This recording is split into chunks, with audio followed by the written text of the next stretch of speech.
시청자 여러분 안녕하십니까? 프레스룸 라이브입니다. 요즘 고환율에 그리고 이어지는 고물가 많이 부담스럽습니다.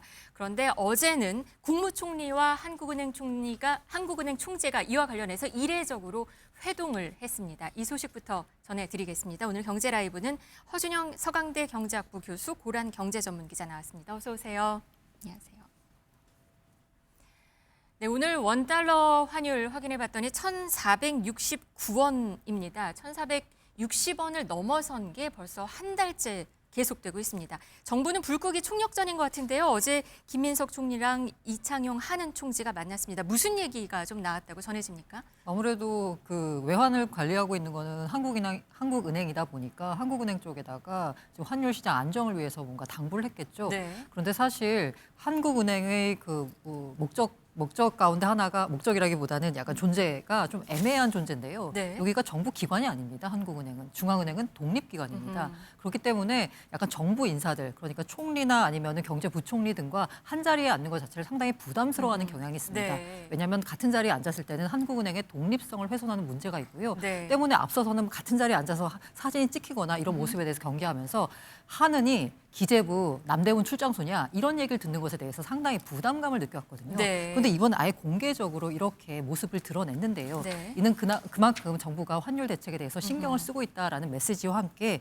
사실 이창용 총재가 한국은행의 총재로 부임한 이후에 한국은행의 좀 역할이 달라졌다라는 그런 평가를 듣고 있습니다. 네. 사실 이창용 총재가 오기 전까지는 한국은행은 한은사라는 얘기까지 들었었거든요. 조용했죠. 예, 조용하다. 네. 그리고 이제 외부의 이슈에 끼어드는 것에 대해서 상당히 좀 경계하는 모습을 네. 보였습니다. 그런데 이창용 총재는 한국은행의 역할이 있다. 이런 여러 가지 경제 문제에 적극적으로 뛰어들어야 된다라고 하면서 이른바 무슨 지역 균형 발전이나 아니면은 이렇게 부동산 문제나 이런 관련 보고서를 막 내기도 하면서 네. 여러 가지 경제 사회 현안 문제에 대해서 적극적으로 목소리를 내오는 와중에 이번에 총리와 만난 것은 아무래도 한은이 뭔가 이번 환율 시장 안정에 있어서 정부를 적극적으로 돕겠다는 메시지를 대외적으로 내놓은 거 아닌가라는 생각이 듭니다. 네, 어제 회동은 이런 고환율에 대한 어떤 대외적인 메시지를 보내는 그런 형태일 수도 있겠다라는 판단이신데요.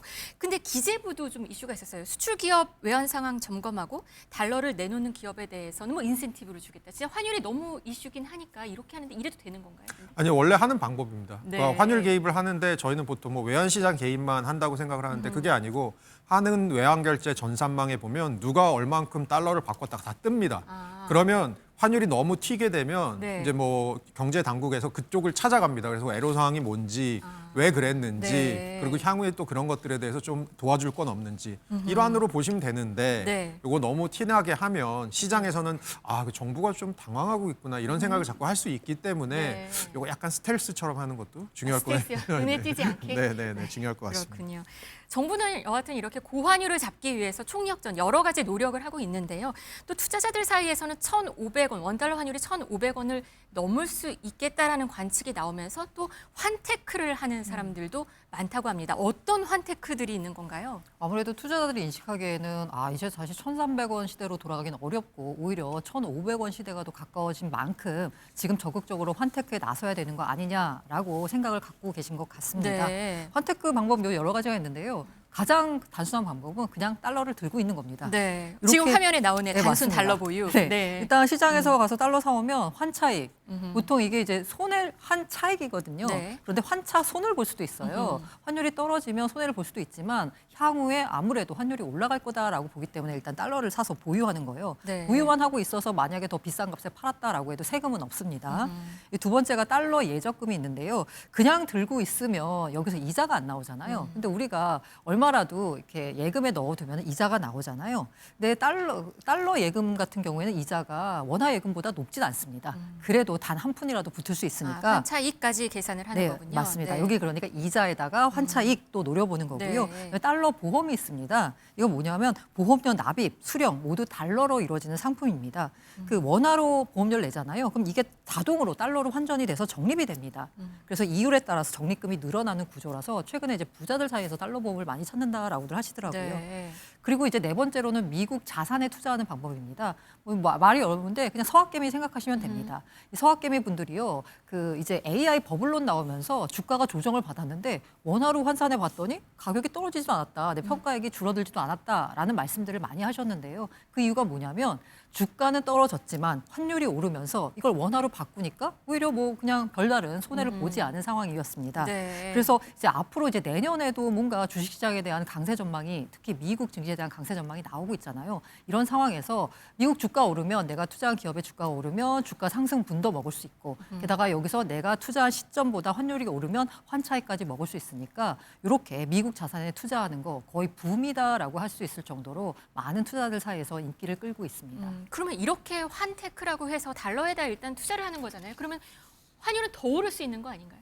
단기적으로 환율 오를 수 있고요. 근데 이제 글로벌 IB들에서 내년에 환율 전망 같은 걸 하는 걸 보면 전반적으로 분위기는 달러가 약간 약세로 갈 분위기다라고 얘기를 하고 있으니까, 네. 이유는 뭐 연준이 금리 인하의 속도에 문제가 있지 금리를 인하하는 방향으로 갈 거다라고 하면 결국은 그런 부분들에 있어서도 사실 저희는 환차익만 생각하고 환율 계속 오를 거야라고 생각하고 들어가시지만 환차 손 부분의 가능성도 좀 열어두시는 것도 좋을 네. 것 같다 생각이 듭니다. 환율 떨어지면 환차손은 더 큰 거죠. 네, 그리고 아까 이제 고란 기자님께서 말씀해 주신 것처럼 네. 미국 예금 같은 경우가 이자율이 그렇게 높지 않습니다. 그러면 사실은 주요 매력 중에 하나가 이 환율 쪽에서 오는 거거든요. 네. 그런 측면에서 환율 변동을 좀 조심할 필요 있으실 것 같습니다. 네, 주식 예측하기도 어려운데 사실 환율 예측은 더 어렵다고 네, 하는 맞습니다. 부분 아닌가요?